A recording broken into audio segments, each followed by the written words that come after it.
Olá, seja muito bem-vindo a mais um dos nossos módulos de inglês básico aqui da 2B, a colmeia do conhecimento, como você bem sabe. E hoje eu tenho um tema bem especial para você que deseja aí falar o inglês corretamente, que são os artigos. Hoje a gente vai começar a falar dos artigos. Mas Danilo, pelo amor de Deus, eu nem imagino que seja um artigo, eu não estudei gramática, eu não quero estudar, nem lembro disso. Então não precisa. A ideia aqui é quando eu vou falar, por exemplo, o sapato, a casa, os carros, as mesas. Esse o, a, os, as, a gente chama de artigos. Então é quando eu preciso caracterizar o gênero de alguma coisa ou o número de alguma coisa de acordo com as regras gramaticais. Tá joia? Então, hoje eu vou passar para vocês a primeira parte, a primeira etapa. A gente vai falar dos artigos definidos, que é esse que eu mencionei agora, o, a, os e os as, né? E aí, na sequência, no próximo vídeo, eu vou mostrar para vocês algumas das exceções principais com relação às regrinhas que a gente vai ver hoje. Então, esse conteúdo ele é bem focado na questão de deixar o seu inglês um pouco mais polido, né? E também para aquelas pessoas que desejam estudar para concurso, para uma prova, para uma certificação. Esse é um dos temas que mais tem pegadinhas. Então, com certeza, vai ser de grande ajuda para você que está se preparando aí. Tá joia? Então, vamos começar? Vamos lá!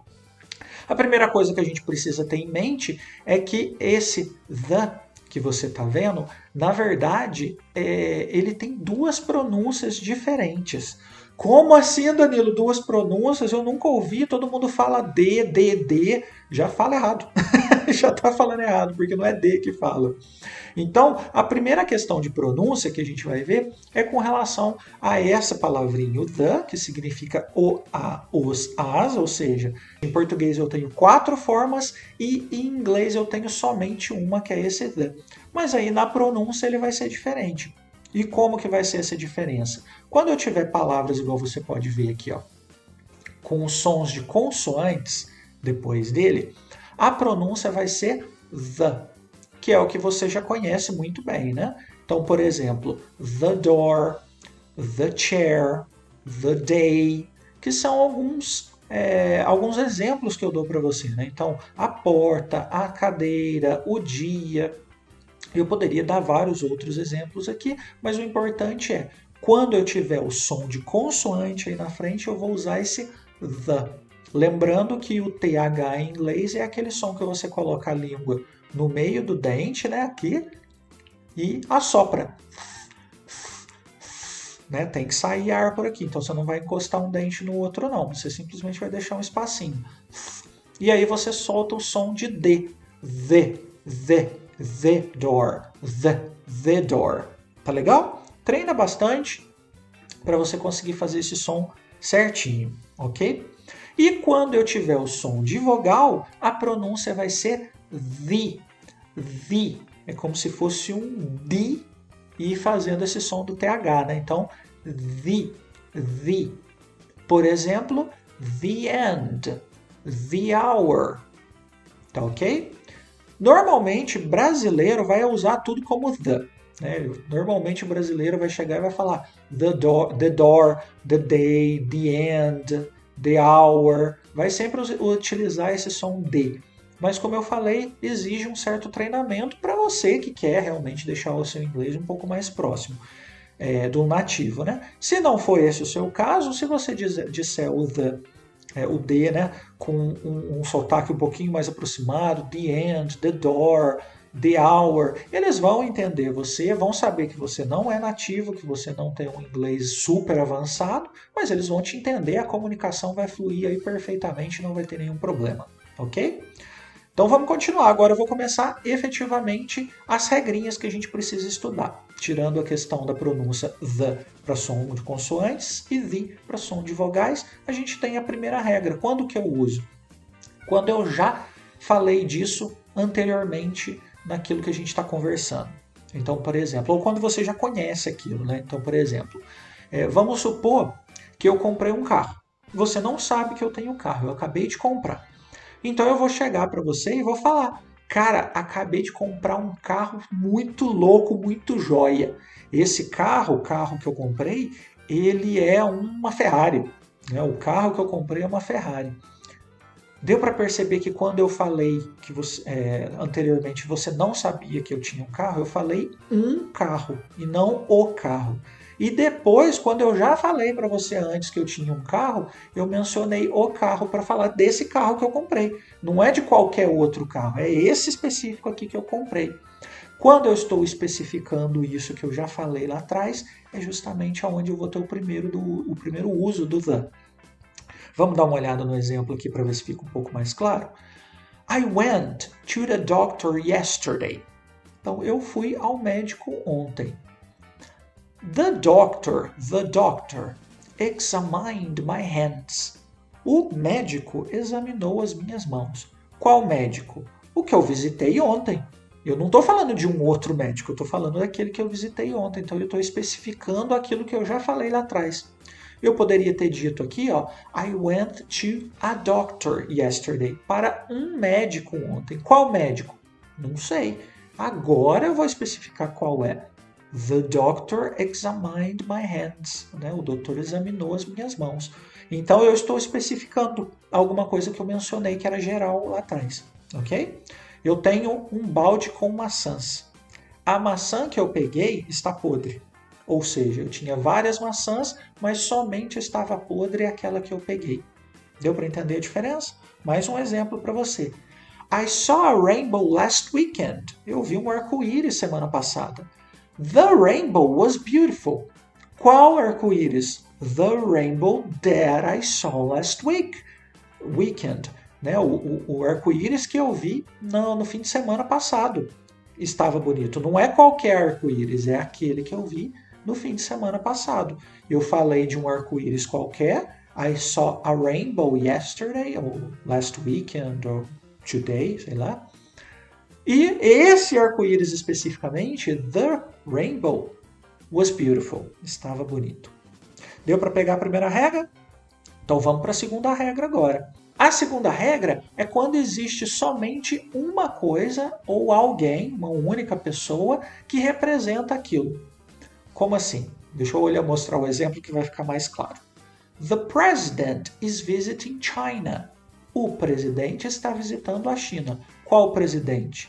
Eu só tenho um presidente no país, então obviamente eu vou estar falando desse presidente que visitou a China. Deu para entender? Só existe um representante. One president. The president. Ok? Deu para pegar? Mais um exemplo. The Pope, né, se for mais polido, has talked about forgiveness and peace.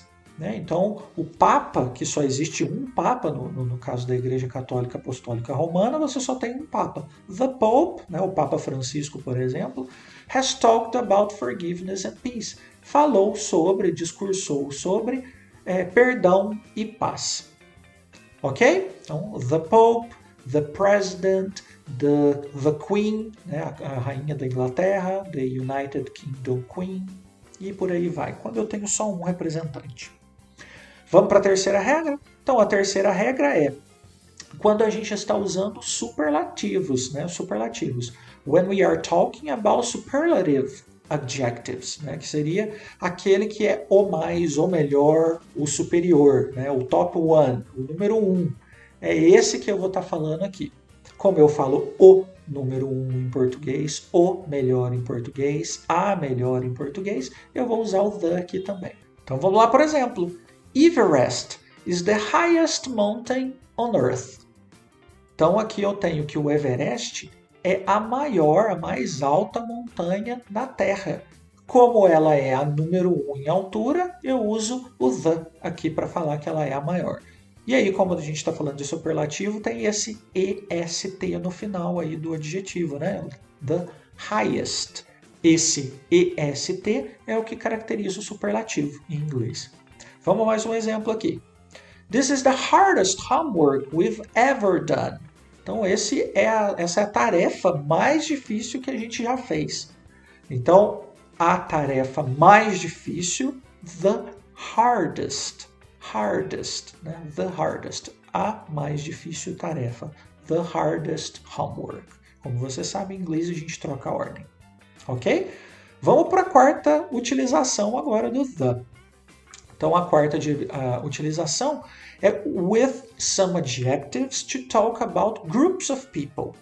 Então, com alguns adjetivos para falar de grupo de pessoas. Quando eu estou transformando um grupo em uma entidade que eu preciso falar dela, né? Como se fosse uma pessoa única, mas que representa várias outras pessoas. Então, vamos aos exemplos. The rich don't know how the poor live. Os ricos não sabem como os pobres vivem. The good always lose something. Então, os bons sempre perdem alguma coisa. Então, eu tratei os ricos, os pobres e os bons como se fosse uma coisa só, representando aquele grupo de pessoas que faz parte. Então, agora eu vou falar para vocês, dando continuidade aqui para a gente concluir esse assunto, daquelas questões em que eu não posso utilizar o the de forma alguma. A primeira dessas utilizações é o seguinte, dessas não utilizações é a seguinte. When you talk about people or things in general. Então, quando eu estou falando de pessoas e coisas em geral, quando eu estou generalizando aquilo. Por exemplo, time is money. O tempo é dinheiro. Tempo é dinheiro. Em português a gente fala isso também, né? Eu não falo o tempo é o dinheiro. Isso estaria errado, porque não me dá a ideia de generalização. Time's money. Lembrando lá do Chapolin, tinha o Mr. Sam, que era o seu Madruga que fazia, e esse era o jargão dele, time's money. E aí fica fácil de você lembrar, né? Então, quando eu tenho essa generalização, não usa the. O próximo aqui é with sports, meals or subjects of study. Quando eu estou falando de esportes em geral, quando eu estou falando de refeições em geral e quando eu estou falando aí de matérias que a gente vai estudar, de assuntos que a gente vai estudar na escola. Por exemplo, he decided to study history. He decided to study history. O decided está escrito errado, aí depois eu coloco aí na legendinha para vocês como que fica correto, tá legal? Ele decidiu estudar história. Ele não decidiu estudar a história. Ele decidiu estudar história. História em geral. História do Brasil, história dos Estados Unidos, história da Inglaterra, história da China. História em geral. Ok? E o último não uso do the, with proper names. Com nomes próprios. No exemplo eu tenho George lives in New York. George lives in New York. Então o Jorge mora em Nova York. Não é o Jorge mora em Nova York, como a gente diz em português, né? O Jorge mora em Nova York. Aqui eu não vou especificar em inglês. Em inglês eu não vou utilizar com nome próprio o the. Então eu não posso falar, por exemplo, the Maria, a Maria. Não, eu vou falar Maria. Somente o nome da pessoa e acabou. Ok?